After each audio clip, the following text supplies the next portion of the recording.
All right. Well, my name is Jeremy Barnett. I have my business is Happy Camper RV Repair. I live in Buckeye, Arizona, and I generally service the West Valley, the west side of Phoenix. Phoenix is a pretty good sized city, so about a 25-mile radius. And I do primarily mobile work, although at my home I do have a two-bay RV shop, and for some of the larger jobs, have the opportunity to work from home and work on people's RVs in the shop. So I was relatively new trying to drum up business, and I had contacted one of the more successful mobile techs in my area and just let them know I was here if they ever had overflow or needed an extra set of hands.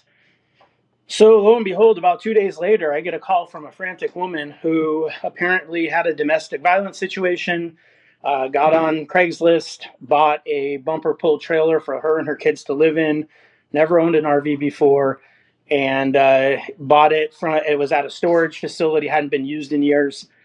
And she got it home to move into it, turned on the water, and it was like a water fountain, just leaks everywhere. It was flooding, and she had called this very experienced tech, and they didn't have time for her. And I was very fortunate that based on that call I made, they gave the referral to me, and this frantic woman called.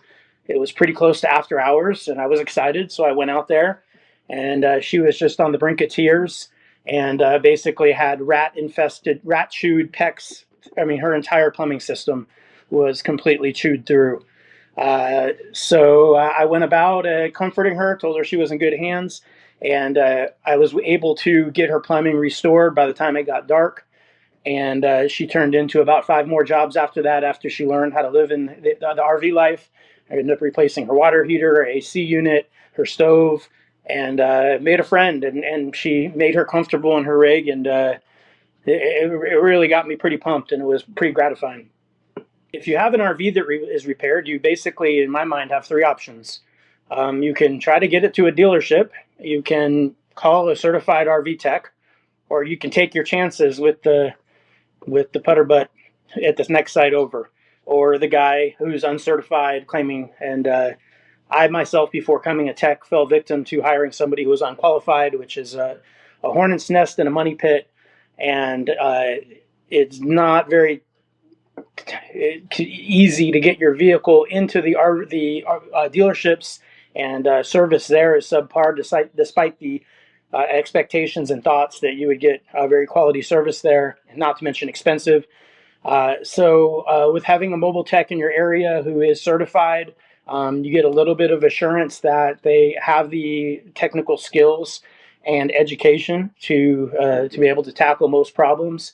And they're also an independent business owner, so they have a lot more stake, a lot more skin in the game for getting the right result and earning the customer. Whereas at the dealership, if you've ever had any dealership experiences, starting right with when you pick your rig up from them, there's really no loyalty there.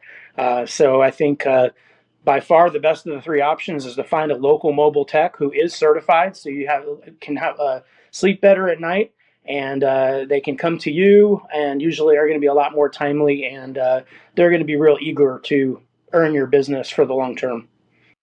Well, I'm pretty game and brave, and I wasn't right at the beginning, but I will. There's very few jobs I will turn down. I've been able to learn a lot of things that seeded with my education at NRVTA, and then with my private, just independent continuing education.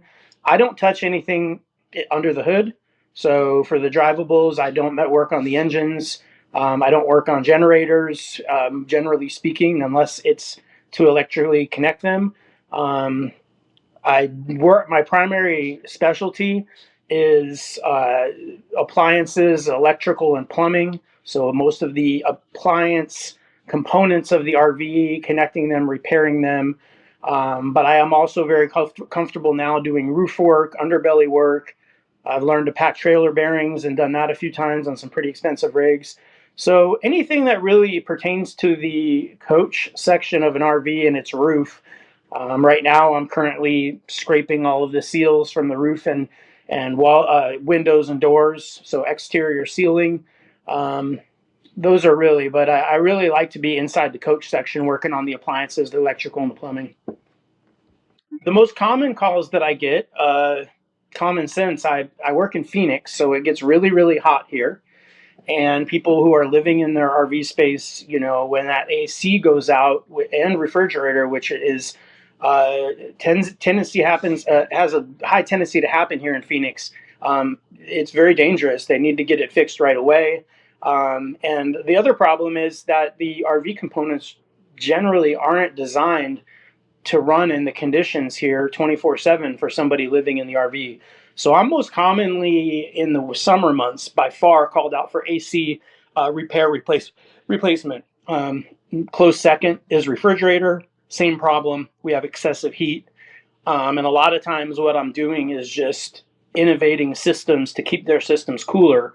Typically, they'll burn something out, I'll replace it, and then I will build a shade cover for their AC units or install additional fans in their refrigerator. Um, and in terms of maintenance, we have a big population of snowbird traffic here, of people that winter here and live in their RVs in the winter, and they sit in the storage unit the entire summer, which, as we know, for an RV is the absolute worst thing you can do for it, is have it sit and not being used, especially in 120-degree heat. So the other thing that we get this time of year is people coming to pick their RVs up from the storage unit, bring it to the RV park they'll be staying at, and find out that there's weather damage or pests in their water heater, or just getting the thing, bringing it back to life after sitting in the brutal Arizona summertime for the summer. And I mentioned earlier, I recently learned how to repack trailer bearings, which was a new skill for me. I kind of took to it. So now that's something that anytime somebody brings their rigs to me, I offer them. I say, hey, how long has it been since your bearing's been packed? And people are seeming to take me up on that pretty commonly. If you find yourself bumping down the road or enjoying the nice warm weather here in the West Phoenix area, and you have a problem with your RV, please make Happy Camper RV Repair your first call. My name is Jeremy Barnett. My wife Alex and I are a local husband and wife business. We offer same-day service in most cases, and I am certified as an advanced RV technician by the NRVTA. We'd love to help you get back on the road and keep you cool when it gets hot. HappyCamperRVAZ.com. That's HappyCamperRVAZ.com, or any time of day at 619 550 9293. We'll see you out there.